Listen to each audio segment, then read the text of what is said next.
That's right. That's right. That's right. We back for another episode of the Big Gold Belt Wrestling Podcast. This is Two Chains here, along with our fellow co-host, Mr. Doctor. Excuse me, because you work really hard for that. Him is here. What's going on? Not too much. Not too much. Looking forward to talking about some of this news we heard today. Right. Before we came on there, I was saying that, we'll try to keep this a short episode because the Game 7 of the World Series tonight, and that has a couple of our hosts hurrying home to hurry up and make that. A couple of our hosts also, got some other obligations or whatever. But Game 7 is a big game tonight, and everybody's tuned in, so I can't knock that. But, before we watch the game and get all relaxed for the night, we make sure we get some product out for y'all to listen to for the week. But yeah, a lot of interesting things from official news to news leaking. It's definitely some things to discuss. But before we get into that, Hell in a Cell was on Sunday, and I thought about it for a while along with Dr. M, and I just couldn't pick what I wanted to talk about from it. Come to mind thinking about it right now, I don't like the New Day ending that happened in that match. That's no, me neither. That stood out to me. I don't get it. I don't either, and it's funny because I'm at a point now where I can't not like the New Day. That's one of the best gimmicks WWE has ever come up with, but I'm so tired of them with the tag team titles. Yeah. I think a lot of people are getting a little bit agitated with them. Mm-hmm. And maybe because their gimmick is so good, they don't really have to be too creative nowadays. They just be themselves, be crazy, and I think they're gonna be able to do that as long as that's who they are for the rest of their career. I think it's noted when Goldberg first came out on Raw that Big E eyes was the highlight of that scene. Because that's who they are. But I'm pretty disgusted with them having the titles just because of the fact that I wanted Gallows and Anderson to win. Yeah, me too. It kind of buried them to a point where people have lost interest in the fact that the club was actually one of the biggest stories in the beginning of this year. Right. And I think it was you that tweeted from my account that they probably had no idea in Japan that they'll be coming to the WWE with pumpkins around the ring.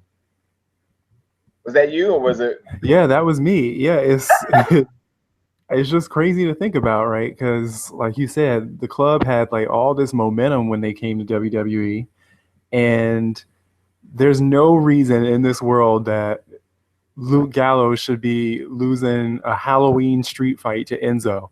I mean, as much as I like Enzo and Big Cass, I don't get how Gallows and Anderson are being booked. I almost think they would just be better off on SmackDown. Yeah, the tag team division right now on Raw is a little flimsy to me. Mm-hmm. But yeah, and like I said, Hell in a Cell, I just didn't like the New Day, and then I definitely scratched my head on that one. The Sasha and Charlotte match was every bit worth of it being the closing match, despite what everybody had the reserves about it in the beginning. But It was actually a really, really good match. Mm-hmm. My note from that is that I haven't seen Charlotte win with the natural selection in a long time. So I was a little bit. Yeah, that's true. I was a little bit worried that maybe Sasha might have been hurt, and they just booked it for her to lose that way really quick. But it's been a while since I've seen her use that move to actually get the 1, 2, 3. But yeah, speaking of Charlotte, I mean, the more we see her on TV every week, how excellent is she as a wrestler, as a character? She's got to be near the top, if not at the top of the women's division, just for 2016 in general. And I'm seeing a strong rebellion on Twitter with people making that be known to other people that, look, I know a lot of people was team Sasha, but Charlotte is carrying the women's division. Point blank. She is. and I love her booking. I had her winning. Since Sasha was in her hometown, I thought it was the ultimate heel thing for her to do was to win then. And it panned out the same way. It's not the end of the story. They'll put on some more classic matches coming up, and we'll be just as invested. But Sasha's so dangerous in some of her moves, man. I really cringe at some of the stuff she do. But I have to say that was a really good match. I think it was. I think we got some heat too on Twitter for saying it was a good match. Yeah, we did. Saying like it's a double standard because like it wasn't a good match because it was women. Don't just be like a WWE guinea pig or whatever and just go with it just because that's what they give us. No, which we weren't doing. No, it was a good match because it was good storytelling. It also was a good transition for them to move on from this feud immediately to move on towards the Survivor Series selections. And it was very technical. It wasn't sloppy as it usually is. And it's just amazing to see two women to be able to do what they did. Women or not, they are women. So, I don't know. People just gotta stop being internet fanboys once so often, always finding something to complain about because I thought it was good nonetheless. But I think segueing into Survivor Series selection, just to cover this a little bit, SmackDown Live, of course, announced all of their contenders for each of the three traditional Survivor Series matches. And I have to say that their picks is about, I believe, exactly everything I had. I missed one part of SmackDown, and Dr. M, if you did, I seen some Twitter buzz about Baron Corbin. One, everybody being excited for him to have to be able to be selected, which I thought was great. But also myself, I said I picked him. But what is he being repackaged or something? Because I was hearing something about people saying like it was a new promo or something put out for him, and I don't know. I just missed it. Did you catch that? I think I might have lost you there, Doctor.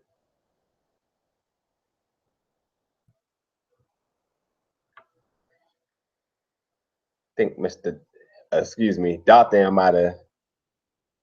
All right, I got you. Having connection problems there. All right, well, I'll carry the show for now until I can see if I can get them back in there. But yeah, I kind of missed out of hearing about Baron Corbin repackaging. I didn't see it, so I was wondering. I couldn't find any videos or anything, so just wondering what was the buzz about. Everybody saying that he was repackaged, and it looks intriguing. But from the leaked picture that I seen today, Raw also had half of their contenders announced on Raw, but the last and fifth that wasn't announced. Okay, hold on. Let me do some last minute improvising.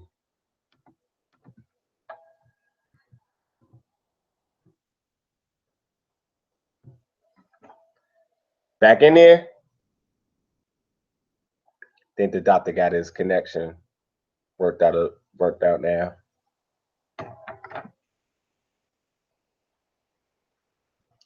I see. What's going on, man? You always showing love as usual. But okay, so all right, I can hear you now. So the Baron Corbin promo was about him being a lone wolf. So what's different about that? That's always been his gimmick.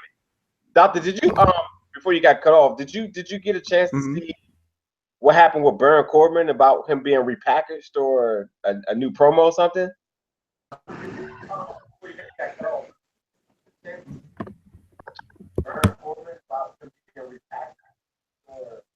What's up, Jamal? Yo, what's up? Good for you to slide in at the last second. Well, I guess my invite got lost in the mail. Yo, what's up? Your background noise is going. I'm just going to hear myself talking to myself for a while. Yeah, I had to mute my TV. There you go. the Giant Crab just joined us. He's on speed dial. You know, he sent me a text, told me what was going on. So my bad. Game 7's coming on, so I expected this episode to be really short. So yeah, right. I mean, that's kind of what I'm doing right now. I'm doing pregame for Game 7. yeah. But okay, so just explain to me what was going on, because that's been his promo as long as I've been watching him as being the lone wolf. Why was there so much buzz about everybody's like, oh, this is great or whatever? I don't know. What was it?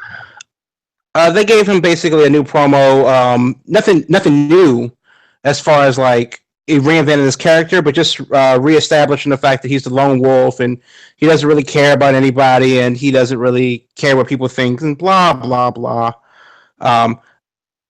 Fun fact: he actually blocked me on Twitter, which it made my day. Welcome to the club. Yeah. I'm very excited about that. Yeah, well, we're definitely sitting in the block list of him too. I'm pretty upset about him, considering that I do like his character, his theme music, and his finisher. All that I'm all in for.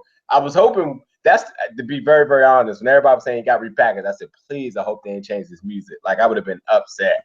Right. So good to know. I wonder if all right, Doctor, I was just about to text you. Internet going in and out. Whenever you end, just jump in there. But what I was gonna say was speaking about the leak picture of today for the contenders for Raw, Sami Zayn being the 5th contender is what the image shows. Oh, really? How are we feeling about that? I mean, I think Sami Zayn is a great wrestler, but I just think, like, when you talk about your best pound for pounds versus their best pound for pounds, sure, there's some other people like Seth Rollins I would have picked, but I don't know. Yeah, I think part of the problem is they don't really know what to do with Sami Zayn. They kind of threw him at Strowman for a little while. They kind of, they really haven't had him in a feud with anything. They teased Kevin Owens and Zayn for a little bit, and now he's just kind of floating along the same Dolph Ziggler category, but just on Raw without a belt, really any direction. So maybe Survivor Series will get him started with a new feud, something like that. But I think with the whole brand split thing, it makes it very interesting. Where do feuds go from here? Because if one team's going to win, one team's going to lose. Right. Doctor, if you dare, like I said, to jump in whenever your connection is correct. But has it been established what's actually what's the trophy here if you win? I have not heard. I haven't heard about any ramifications for the winners or losers. And you can see on both sides that they've obviously picked a couple heels and a couple faces to see what's going on, and that'll probably spur new deals going down the road. SmackDown has TLC coming up after that, and January is the Royal Rumble for both sides, and then they'll move into the new year. So it's pretty light. They go to Europe for a little while, and then they tape a bunch of shows before the end of the year. Tribute to the Troops is going to be here, actually, in December. Right. So they're probably just coasting, really a holding pattern until Royal Rumble. So you're familiar with everybody that's been selected so far for the males, right? I actually have not. I'll read them all to you. For SmackDown, we have AJ, Dean, Bray, Randy, and Baron Corbin. And for Raw, we have Roman Reigns, Kevin Owens, Braun Strowman, Chris Jericho, and Sami Zayn. Now, I look at SmackDown. That's their best 5. That's how I'm gonna look at it. That's their best 5. But I look at Raw, like I said, they didn't even go with their best person with Seth Rollins, with Sami Zayn. So we're not going over and over the same thing. The other intriguing thing is that Dolph Ziggler has issued an open challenge to anybody on Raw for the Intercontinental Championship. Mm-hmm. The Miz also doesn't have a match as it lines up right now. I'm wondering if the title somehow changes brands, for one. Mm-hmm. That's maybe why a top person like Seth Rollins or somebody isn't in this match, because they will have business on Survivor Series. There's no question. And it won't be a filler match. It will be something of high prestige, like something worth talking about. So, well, remember, we do have unfinished business, so to speak, between Lesnar and Shane McMahon, between Orton and Lesnar. And I know that they're involved in their own business with Goldberg and Lesnar in their own match, but they could always hint at something else because, Royal Rumble is coming up. After that, 3 months later, it's WrestleMania. So they can definitely sprinkle the seeds for another interpromotional deal that will be, and they'll have 2 opportunities to do that in the winter or the spring. As far as Rollins not getting a match on paper right now, how many matches is going to have? Now, granted, Survivor Series starts at 7 o'clock Eastern. So they're definitely added another hour. The kickoff show starts at 6. I think my ticket stub says 5:30 at the Air Canada Center. So it's a long show. It's a very long show. And just so you know, if you want tickets to Survivor Series, hit me up on StubHub. Because Goldberg is actually going to happen. And why is Sami Zayn in a Survivor Series match? Yeah, I don't need to be in the country for that. Moving forward. And where's Eva Marie? Why is it Eva Marie at Survivor Series? Oh, she's modeling, changing her hair every color, every day, on Instagram. But because the SmackDown women has already been announced. Right. Raw hasn't announced. They still have 2 more slots, which I'm assuming Sasha has to be one of them, and maybe Dana Brooke. Oh God! I mean, they could do that. No, Emma. This is where Emma returns. This is it. As what though? Elena, whatever that is. Right, and as much as Emelina could be a thing, who is Emelina? Like, what does she do? Because if they reinvented her as a model when she did perfectly well as a hot cop, what is this? I mean. So I think obviously we just gotta wait and see. Yeah. Pretty much. And just for the tag team division, who knows? This is going to be pretty much. I mean, SmackDown has all their announced. So, Raw. Okay, so the only thing worth even mentioning here is that all 3 members of the New Day is announced for the match, which means that there'll be an odd number, which means that there'll be a single competitor announced. Will there be an injury angle for somebody coming up? I don't think so. It would be interesting to see if that happens. I don't think that's the case, though. There's not another stable with 3 people. Yeah, I mean that is true, but I don't know. It could be interesting to see how they play that. But they could just drop Xavier Woods. They seem to do that most of the time.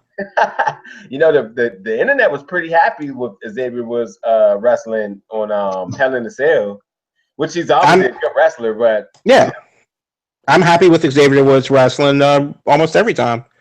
But that might be the new hashtag. We haven't been able to get in the free Titus mode a while, so maybe we no. Maybe Titus had his chance. Maybe it's time he let us down. Hashtag give Xavier a chance. Well, it's not that he doesn't have a chance because he does work. Yeah. He may not be completely involved in every scenario that he's ever been in. Yeah. But he definitely serves a purpose there. You know that he's there. You know why he's there. Yeah. He's not like Mark Henry or Big Show, who, as far as television goes, and maybe they just work house shows. Maybe they're just enhancing the younger talent coming in. And that does make sense. I mean, they're veterans. Kane has been there 20 years. Big Show's been there 20 years. Mark Henry's been there about as long as well. So guys could learn from them. That doesn't necessarily translate to TV. If it's just TV, what are they doing there? Because this Big Show needs 6 months to train to wrestle Shaq at WrestleMania? Ugh. So, just because you don't necessarily make an impact immediately on television doesn't mean that you don't make an impact in other ways. That's true, and that's clearly what Titus does. Oh no! Titus does none of that. Okay, so he's definitely ambassador as Dad of the Year and all that other good stuff, and he does all their commercials and all that. Especially since they gave Alberto Del Rio a chance, and now that was a bad move. So back to Titus doing commercials again. I mean, I do like his one-man press conferences. Yeah, but I think that honestly, and what they should have done, Titus and Darren should really be Cutie and the Beast. That subject. I'm just saying, they should make it work. That would totally be a thing. I'd be upset about it just because the originals. I want them to be able to use their gimmick and to actually get the recognition going on up with it. I would hate for somebody to steal their shine off copying it. I would be surprised if they were the originals because nothing's new in wrestling or in entertainment anymore. Yeah, I mean, just right now they own that gimmick. I mean, they own that in the great state of Virginia, but as far as WWE concerned, they never heard of them.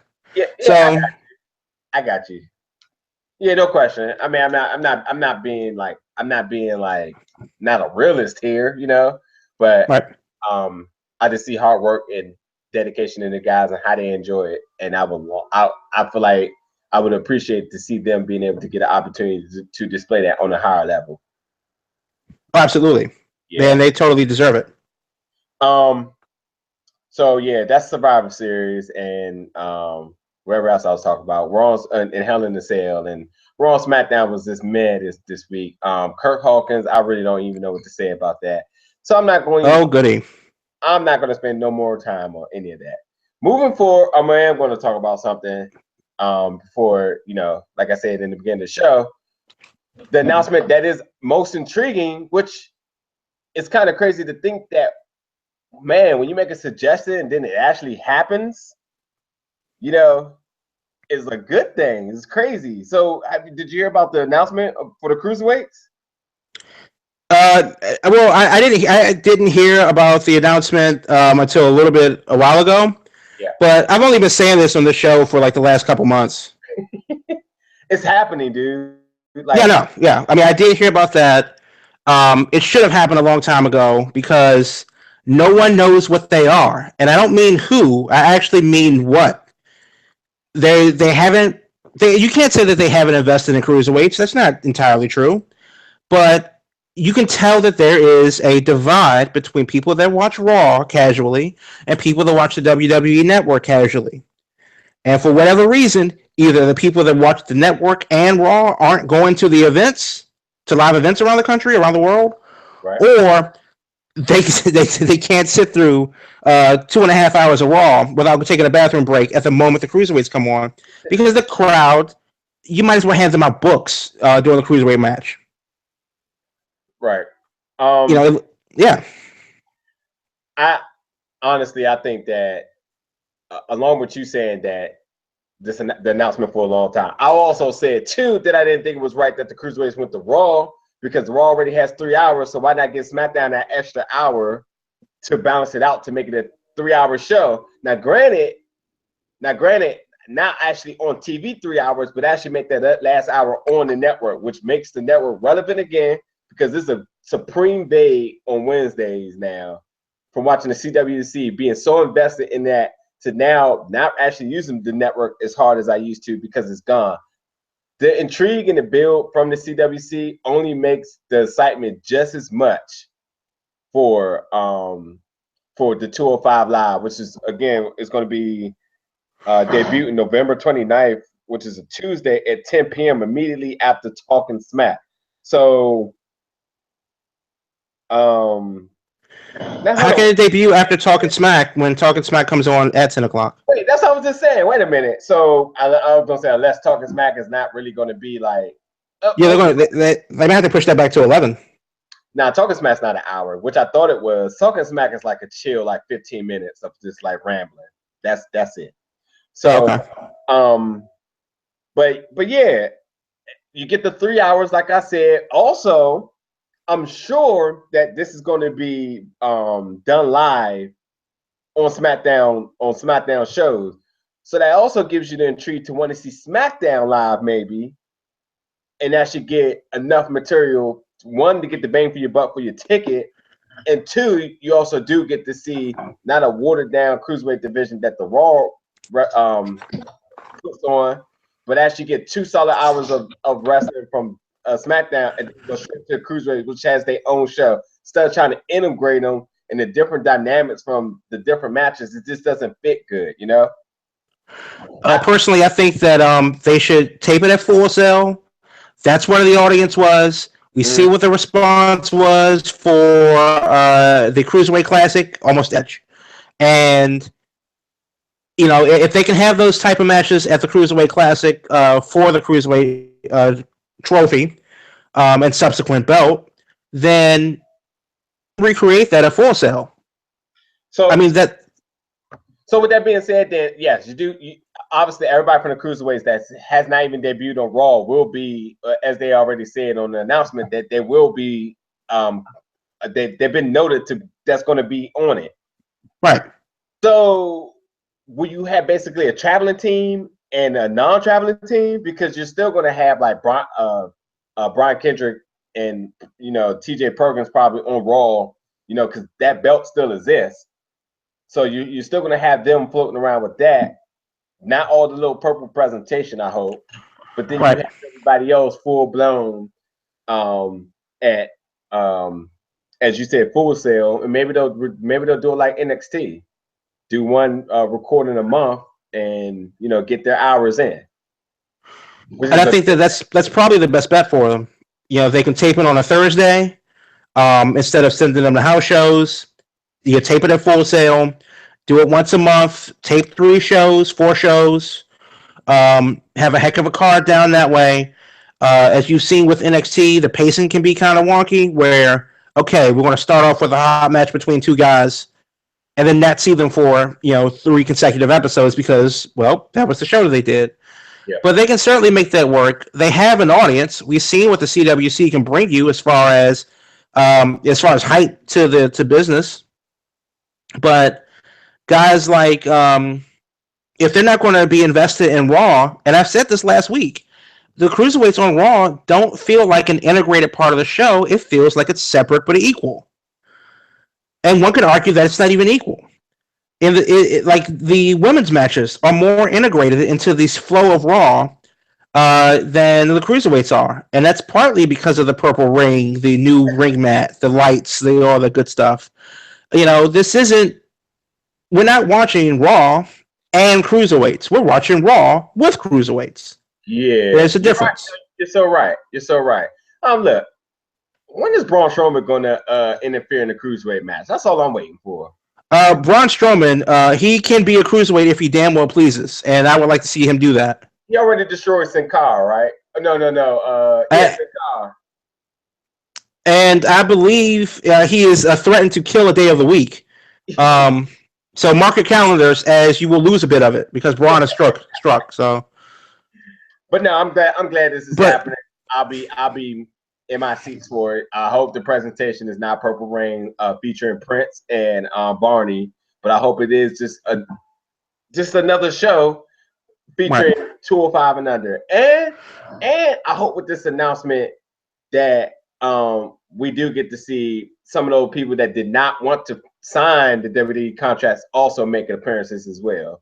We get the Kota Ibushi's and Sabre Junior's back, Right, and that would be cool to kind of have them pop in and out every now and again to see what the thing is. And because it's in Florida, we saw a lot of, you would call it enhancement talent, but we saw a lot of indie guys come through NXT for tryouts and stuff like that. And it would be interesting to see guys come through and get a shot in the Cruiserweight show, if not NXT itself.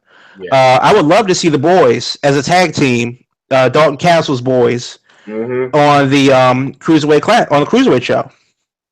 Another thing I think why this is also cool is that You do get some of the second tier cruiserweights. The only reason I'm calling them second tier is because they have not debuted it. So that's probably in the likes of how they feel about them. But then you also get to get your established wrestlers that are cruiserweights, like Neville, a chance to be relevant in the cruiserweight division. Absolutely. Talent off the show. And right. You're not going to put, I mean, obviously Neville already rare purple, so that's so cliche. But you're not going to, like, have Neville coming out to all this cruiserweight purple stuff because he was never in it. If he wasn't in that, I'm sure they're not sitting there like, man, I wish I had that purple entrance. They're not going to do that to them. Right. But the thing is, if they wanted to even inject a little bit of, if it's starting to lag a little bit, they can send down a Kofi Kingston to get things going. They can send down possibly Xavier Woods. He may be too big to get things going. They can certainly send Sami Zayn down. And I don't mean down as in like a demotion, but just something that can give it a little bit of pop. We don't necessarily need to see them do anything, but Sami Zayn doesn't really have anything going on Raw. So maybe a 2 out of 3 falls match with Cedric Alexander. Not just for any your storyline implications, but you have to start from somewhere. And right now they're kind of in neutral with a lot of guys on Raw and on SmackDown, and that would create some interesting matchups on for guys from SmackDown coming down, guys from Raw coming down, and that could be a thing. It's been a while since NXT has had talent who wasn't signed with them to appear for just matches and stuff like that. So maybe we get the intrigue of that as well with any talent being able to work some matches who's not signed, and the possibility is like, oh my God, this person's here. I wonder what's going to happen. Blah blah blah. Right.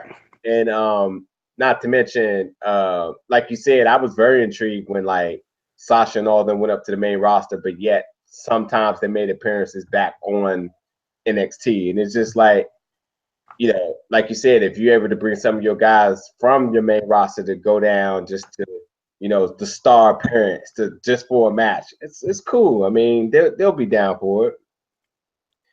Yeah, I mean, any opportunity to work is a good opportunity. Right. That's what I'm saying. So,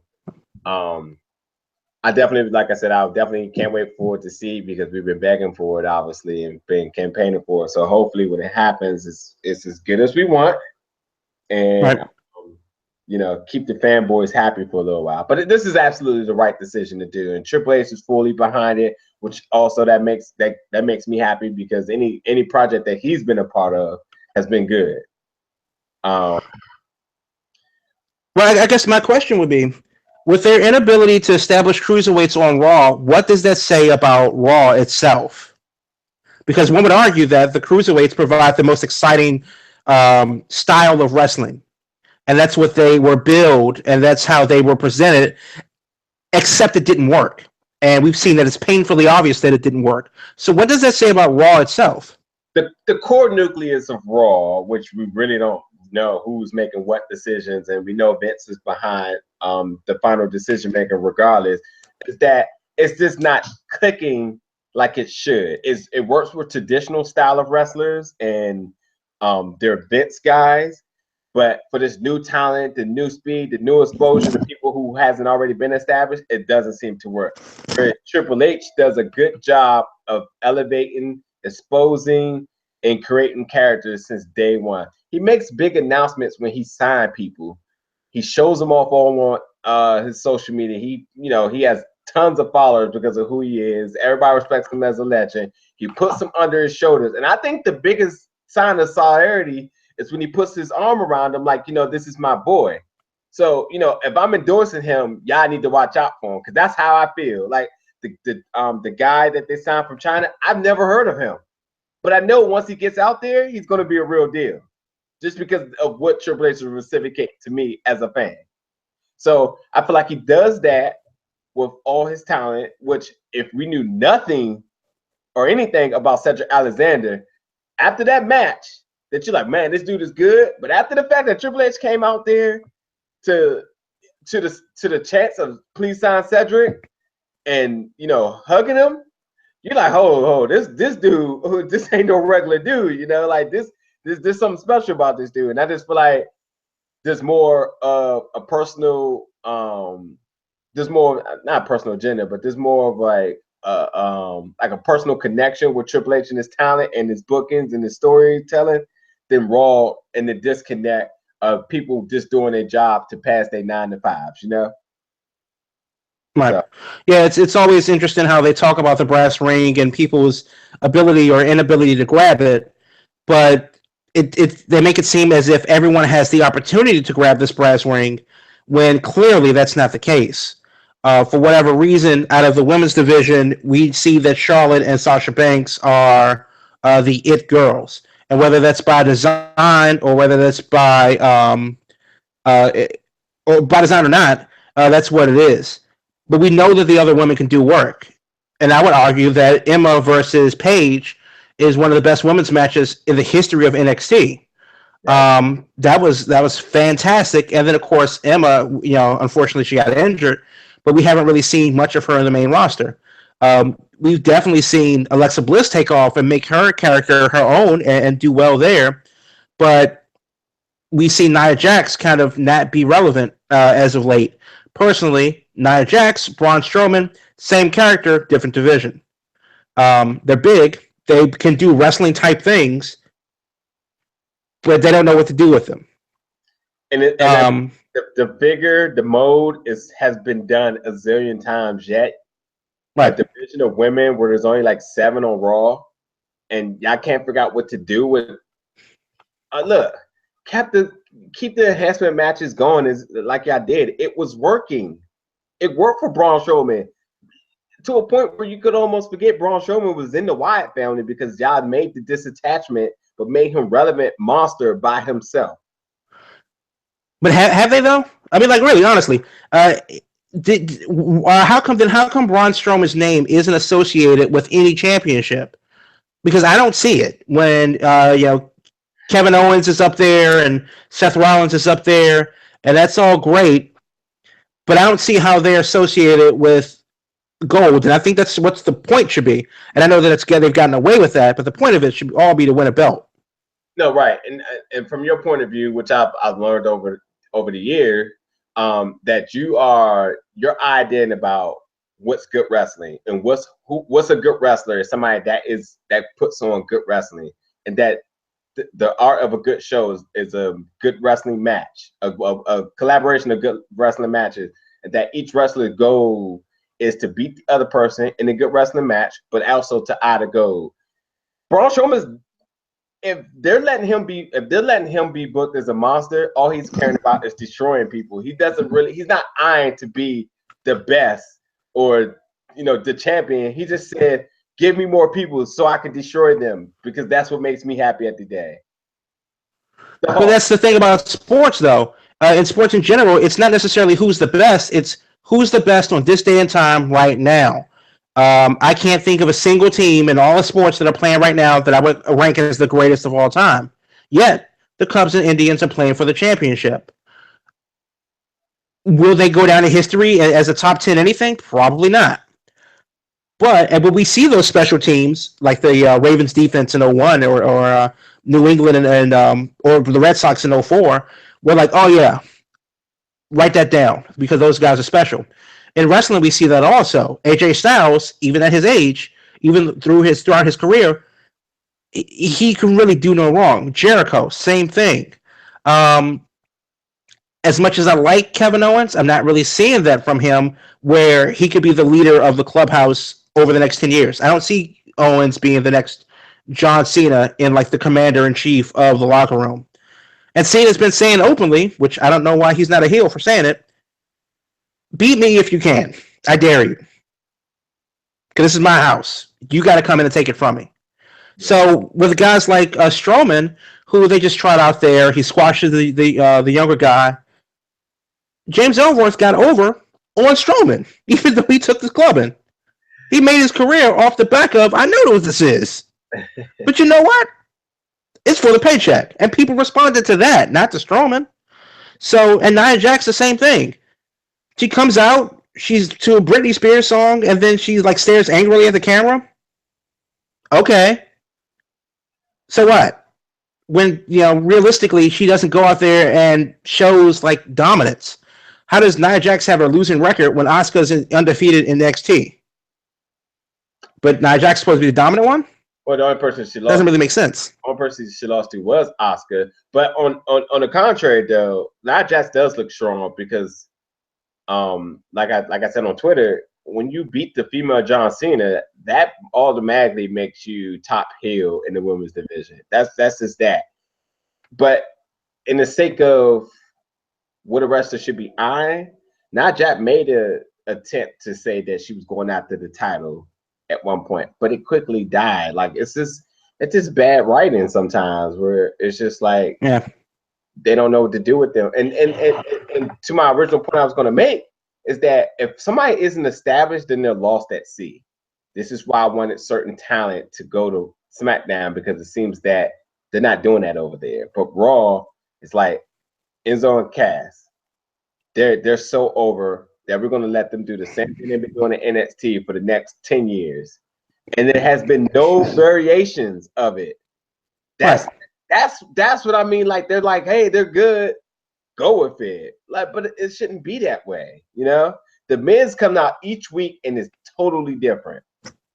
Totally. The Miz is hideously underrated. And I think that, like, a lot of the little things that he does. Nah, I mean, the Miz is legit. He's absolutely legit, but unfortunately, you have a lot of their series, like Sheamus and Antonio Cesaro. What is that exactly? That is a case of Elion Gonzalez on the tube, lost at sea, lost. And the fact, I think part of the problem with Elion Gonzalez is that he was found hiding in his aunt's closet because the FBI was coming for his ass. So I don't know if that's apt. The problem with that is that they almost won the title. So wait a minute, y'all got a tag team that's not even established, of two people who were lost as solos. You put them together, you got lost and lost. You still get lost, and you almost let them win the title. And then I've seen in a match in I don't know how long. It's huge problems over there, if you ask me. I'm not even trying to be like super negative, but it's just a lot that on Raw I just can't get with. I'm down with Braun Strowman all day. Maybe there's some bias on that. But beyond the title picture group and Roman Reigns, who can just do what every wrestler should do. Hey, I got this title. I still need the best one. Everything else is just lost. Like Rusev coming out to Goldberg is complete blasphemy to me. What? Well, you just lost last night. Why are you not talking about Roman Reigns right now? But you know why they did that? Because realistically, people our age know who Goldberg is and know who Goldberg was, more importantly. When was the last Nitro? March 2001. That was 15 years ago. Yeah, 2002, right? I think it was 2001. Okay. But either way, that's more than 10 years ago. So if you're a WWE hardcore fan, and I would presume that it's between 8 and 18, you were probably very young when Goldberg was really in his prime in the late 90s on WCW. That was definitely 20 years ago. Because I was at Starrcade 99. Yeah. And all of them that were here. They don't know who he is. I mean, you can hype it up for so long, but nobody believes Michael Cole. He says that about everybody. Yeah, so they needed a reason to show what Goldberg can do. Because him saying with his... Exactly. And Rusev made the mold because he's a big enough guy so that you can respect the fact of him being able to lift Rusev. Right. He's a big enough guy. He's a super heel. And that's going to make some 12-year-old in the audience go, oh, my God, he killed the Bulgarian bulldozer, blah, blah, blah. Goldberg must be the man. But they don't know about Bobby Heenan calling him. Yeah. I mean, how come they don't know about the state troopers coming out there not to protect Goldberg, but to protect you? Yeah. From Goldberg. I mean, if I don't get that at Survivor Series, I'm gonna be mad. I'm just gonna let that down. But no. Well, again, hit me on StubHub if you really want Survivor Series tickets. Just saying. Hey, no, but for real, like, it don't even have nothing to even do with Goldberg. Anybody who has not been established on the main roster is it's pretty much a 50-50 gamble, depending on how over you were and from wherever you came from. So Nia Jax didn't get a good reception on being drafted because nobody knew who she was, and Enzo and Cass, like, they just been over because they chant and everybody likes that, and you can't teach that, obviously. So everybody's over that. I see what you did there. What little kid doesn't like somebody that is 7 feet tall, and you can't teach that either. So, I mean, it's easy. It's easy for them, but you know, you have all these type of diva-ish looking women. So when Nia Jax comes out, you're just like, yeah, what? And so to move back to Goldberg, you're like, that's not right back. Right. And wait, did you just call his move the spear? I thought that was Roman Reigns. Everyone else's move. Yeah. So Michael Cole, anyway. On another note, before I forget too, Corey Graves is added to the commentary for the 205 Live. Yeah. Which is I really hope they have a new name, because when I think of 205, I think of Birmingham, Alabama. Yeah. Because that's the area code. You got family down there? No, Ruben Studdard, when he was on American Idol, he used to wear the 205 t-shirts. You're right. Oh my goodness, I have family down there, but that is wild. Whew. You just gave my man Ruben Studdard a shout out. He gonna want to check from that one. Well, I hope he hears that at the Denny's he's working in. Oh, that's right. I saw that. They may not have Wi-Fi there. Like I said, I just hope this is just a chance for it to be done correctly as we were wanting, and any talent to make appearances and to disappear however they may. Maybe get some of those TNA guys who's not getting paid a chance to reestablish themselves, you know. Poor TNA. Poor TNA. I mean, it's like watching a Buried Alive match play out in court. Oh, I was definitely waiting to see when I was going to find them on the ID channel of the mystery that never got solved, you know. Yeah, I mean, I really feel bad for Billy Corgan, not for losing most of his money in the sinking ship that was TNA. It's basically the Titanic and fueled by $100 bills, and he said, "Yes, please, I'll shovel all of it in there." But Dixie Carter, what are you doing? You know, I get it; it's your baby, but you got to realize that iceberg is not going to get any smaller. And it's going to get bigger the closer you get to it, and you're going 10 right. You're headed right towards it. It's going to be a bad time. Speaking of a bad time, I tweeted you guys this earlier.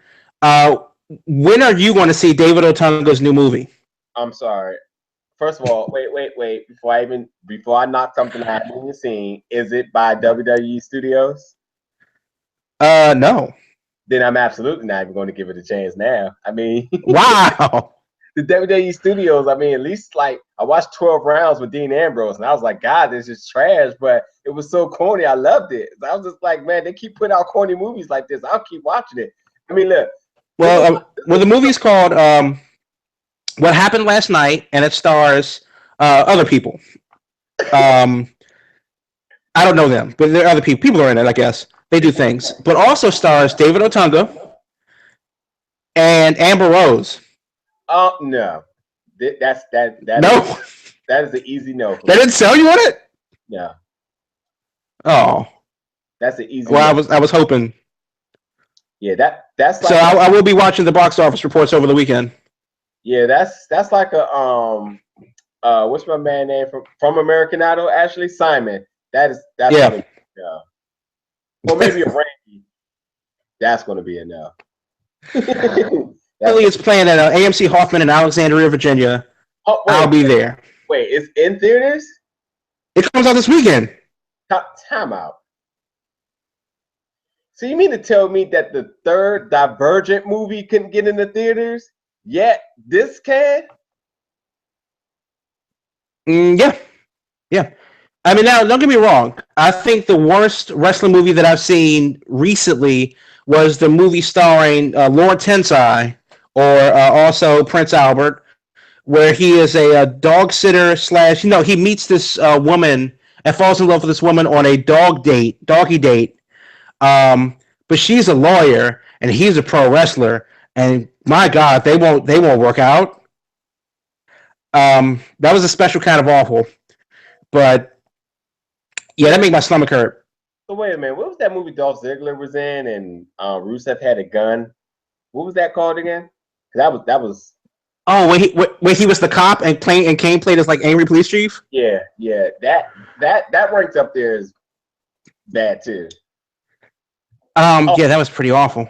I'm not gonna let Tensai get a pass real quick. In the encyclopedia right there, Tensai and Prince Albert both have different entries in there, and I'm not happy about that. Those are the same guys, and you can't trick me and tell me any different, okay? But to be fair, it's a totally different gimmick. I mean, Isaac Yankem and Kane should be in two separate entries, as far as I'm concerned. In Huntington Beach, California. Huntington Beach, Florida. Sting versus the Wolfpack and other Sting are two different gimmicks, if you ask me too. Right. Oh, they're the same person in there. And Sting is from Venice, California. I mean, just the look. Yeah, no, I agree. I think all of them should have separate things. Even Conan, when he went into the LWO, should have a separate thing. Okay, and that's where you drew the line. Okay. That's where you drew the line. I wonder if my man Val Venus is in there. But this movie About Last Night is playing in 1, 2, 3, 4, 5, 6, 7, 8, 9, 10, 11, 12, 13, 14, 15, 16, 17, 20, 31 theaters around the country. All right. Let's make predictions before we end the show. Let's make predictions. High or low? 5 million or less? Okay, so if it makes $5 million, now the movie's an hour and a half.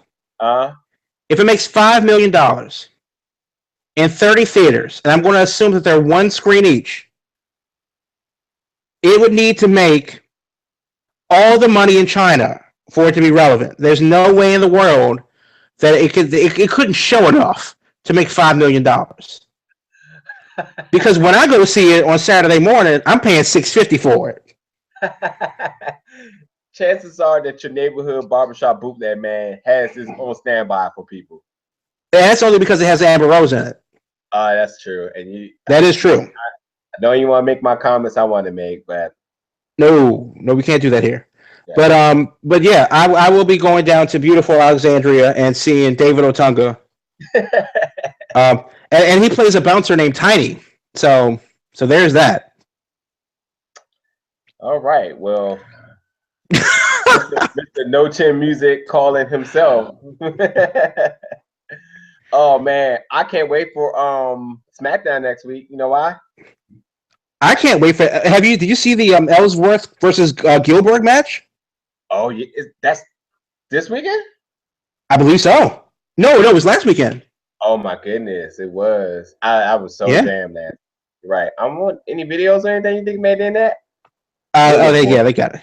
They gotta have that. I mean, but I'm excited for SmackDown next weekend because I know The Miz is going to make fun at David Otunga movie. I know it. Matter of fact, no one knows it exists.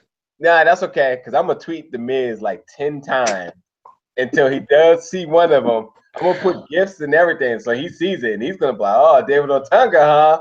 All right." But to be fair, John Cena was in Trainwreck and WWE didn't acknowledge it. Yeah, because of the role he played, but he was also in was it Neighbors 2? No, he was in the other Mark Wahlberg movie. He was in the Mark Wahlberg movie with Will Ferrell, Daddy's Home. What did he do there? Mark Wahlberg is the badass stepdad to the very nerdy Will Ferrell. No. But I remember the movie. One movie. John Cena appeared in the end as the other badass stepdad that's badder than Mark Wahlberg. That's right. Nah, that's not what I'm talking about. The movie where he was a drug dealer. Where John Cena was a drug dealer. Yes, I believe it was Neighbors 2. And he was a drug dealer who was actually soft at heart. It was hilarious. By the way, John Cena is really good on the big screen, and I will pay to see a John Cena in the Rock movie because I know it's going to be pure foolishness, And every once in a while, I need to see something that's going to rock my brain. I'm all for that. And if we could throw Amy Schumer back in there, I'll be all for that. All for it. I'm going to go with no. Yeah. And leave it there. I think The Rock is okay given the right roles. I think that John Cena can do things. I'm talking strict comedian now. Now, The Rock, oh no. For The Rock, besides Fast and the Furious, in a role I thought fits him well. Because San Andreas was completely BS to me. And I like San Andreas. Effects wise, I did, but I didn't like how cliche the whole plot was and how you knew he was going to get his wife back from the very beginning of the movie. And it's just blah, blah. Well, first of all, let's be really, really real. If The Rock comes out of a helicopter to save you, okay, let's not say that. If The Rock parachutes out of a helicopter to save me, some things would happen. I would be indebted to him in a very, very different way, and I would just have to live with that. That's just what it's going to be. And if you see Scared Straight, he basically a pack of cigarettes. Yeah, he would have bought me for that much because it's The Rock, and he just saved your life being The Rock, jumping out of a helicopter. Yeah, you win. Sorry, that's just what it is now. I'm officially yours. Realistically, though, nobody watched San Andreas because of the gripping storyline. They watched it because they wanted to see The Rock be awesome and giant tsunamis run over San Francisco. I mean, it's a disaster movie. They wanted to see things that they look familiar with blow up in realistic ways. I'm looking at it to see what movie it was, and The Rock is The Rock. John Cena is accredited for all this WWE stuff, which is insane. Saturday Morning Slam. Ew. Well, he was in the reunion, which was terrible. He was in Trainwreck, Sisters, Daddy's Home, and Surf's Up 2. Oh, Sisters. That's what it was. I forgot all about that. Yeah, that's where he was a drug dealer. Yeah. Okay. That was a funny movie. Anyway, I ain't gonna hold you too much longer. Just rambling anything. I actually do want to ask you. James Ellsworth, love him. And I know I've asked this before about whether or not he gets a full-time contract or whether he deserves it. Right. Yeah, okay. Maybe he does, maybe he doesn't. Does James Ellsworth actually get a chance to really wrestle and win? Because we know that he can do moves. Yeah. And if you didn't know, James Ellsworth has like a 15-year wrestling career. He actually owns his own wrestling training school and promotion in nearby in rural Maryland. So he definitely has he's paid his dues in the indie scene, and he's actually worked in dark matches for a long time in WWE in Baltimore, Southern Pennsylvania. That thing, I believe he made his debut in this run in Pittsburgh, which is not like a 6-hour drive from this area. We know that he can pull off the super kick out of nowhere. But does he actually get to do a full match? Yeah. One, he has the theme. He has theme music. So I think there's a Titantron and theme music. Yeah. So there's some investment there. That's I'm going to take that as a hint. But when I think after this AJ Dean Ambrose thing sizzles down because a lot of people are invested in the trio of them. There's a thing called a face and a heel, but James Ellsworth is like being the supreme baby face right now, and I think a lot of people are keen to that. But to your question, when does he get a full match? One of the co-hosts suggested that maybe the Royal Rumble is when he makes an appearance. If that's the case, then I would expect to see him following to make a match. But I can't even stress enough I think as hot as he is on the main roster, to see him down in the NXT match or in the new 205 Live, because he's clearly up to 205, that's something that should happen soon. So I'm expecting to see something happening by January because the TLC is the next SmackDown pay-per-view. And that's going to be an AJ versus Dean for the title, and I expect James Ellsworth to have his hands in that, or to be around in some respect, I can't disagree with that. Personally, I would like to see him Maybe they switch roles and Dean becomes more of the heel and Styles becomes more of a face. And they've alluded to that a little bit on SmackDown yesterday, where Styles is like, "No, man, he's actually using you. I'm the one that's going to be honest with you." And then of course that all came out in the wash. But I would like to see him go away for a little while. Yeah. And then because his 15 minutes, are coming. He's at about 13 and a half. His 15 minutes are coming. And it would be a shame to see him, wear out his welcome. And they'll surely show him the door when that happens. What I would like to see is them just kind of cut the cord sooner than later, before the end, and then bring it back at the Royal Rumble. And then, Royal Rumble is used to start all kinds of storylines and feuds and stuff like that. Maybe he gets eliminated by Ambrose if he doesn't have the belt. Maybe he gets eliminated by somebody that's or a cheap win, and that starts off a thing. Hell, maybe he's one of the last four. That's what somebody. I mean, could you imagine that? That would be kind of crazy. Right, you can't go wrong. I agree with your booking as well. Make him relevant for about. Make him appear maybe one more week for the write-off or the disappearance. Let him go depressed, like, man, I keep letting you down, so I'm just going to leave. I'll never return. Just to return to support him at TLC, just to see him come back to SmackDown that next week, then just to see him come back at the end of the month in January for the Royal Rumble. And I agree. Right.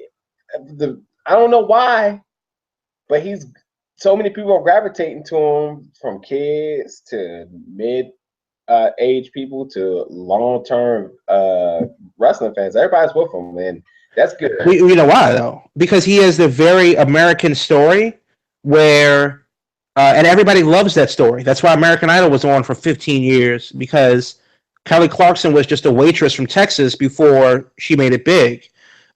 Chris Brown was just some guy dancing on YouTube before he made it big, and James Ellsworth was nothing before he allegedly made it big, and he doesn't look like a wrestler.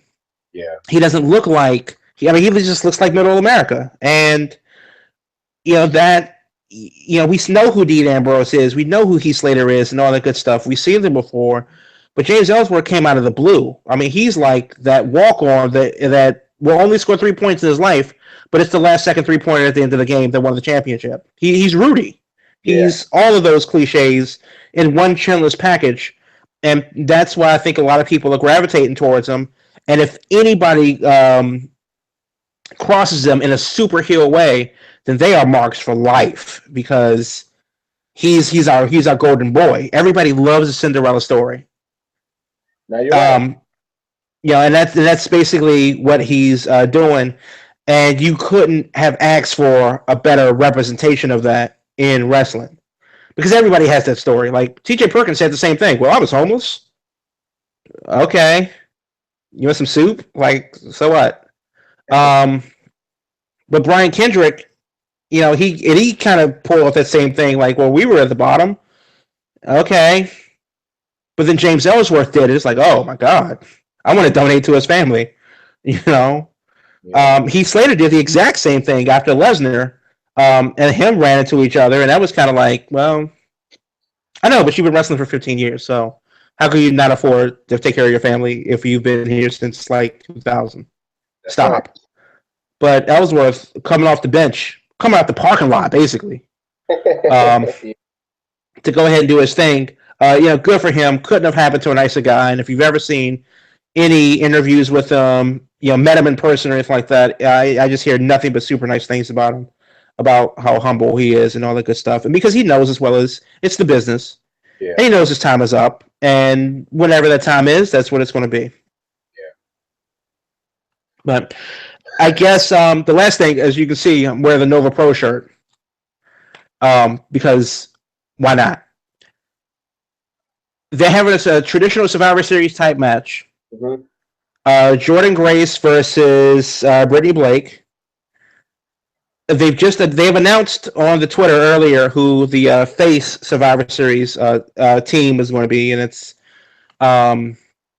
Chet Sterling, Cutie and the Beast, and Dan Barry, and I can't think of the Kentucky gentleman. I can't think of his name.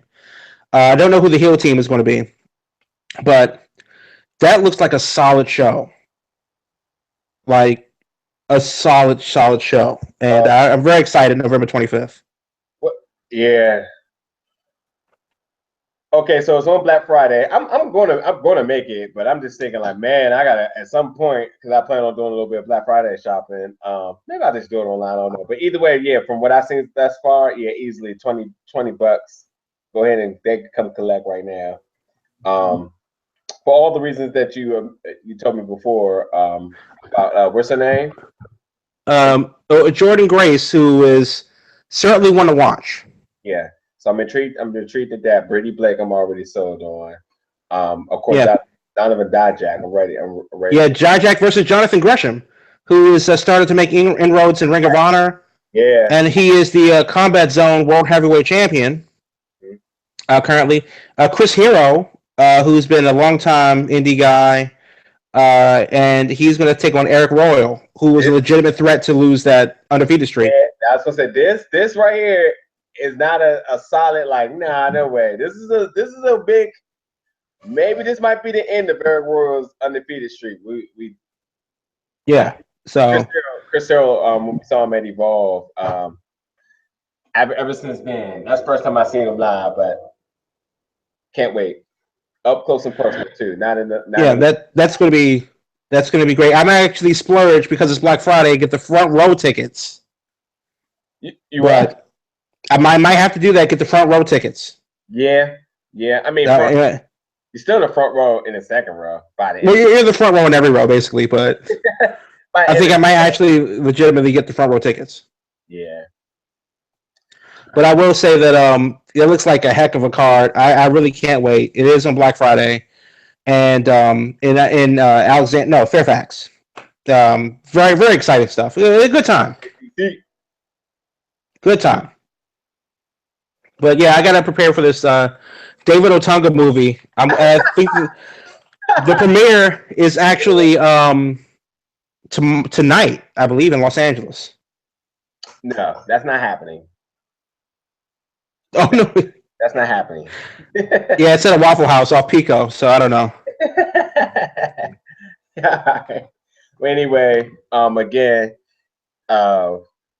it's always good to have you on. So plug your stuff away. Yeah, you can find me at realfilmnews.com. A bunch of movies I write for them as a film reviewer and events reviewer. Heartbreak Ridge with Mel Gibson's comeback movie after 10 years. That premieres this weekend. An amazing story about Desmond Doss in World War II, single-handedly saving 75 men by himself. I know that's redundant, but that's how awesome he is. Dude's a hero. Like flat out amazing story. Inferno came out last week. No. Doctor Strange comes out this weekend. No, I will not see that movie. I'm boycotting it. I'm done.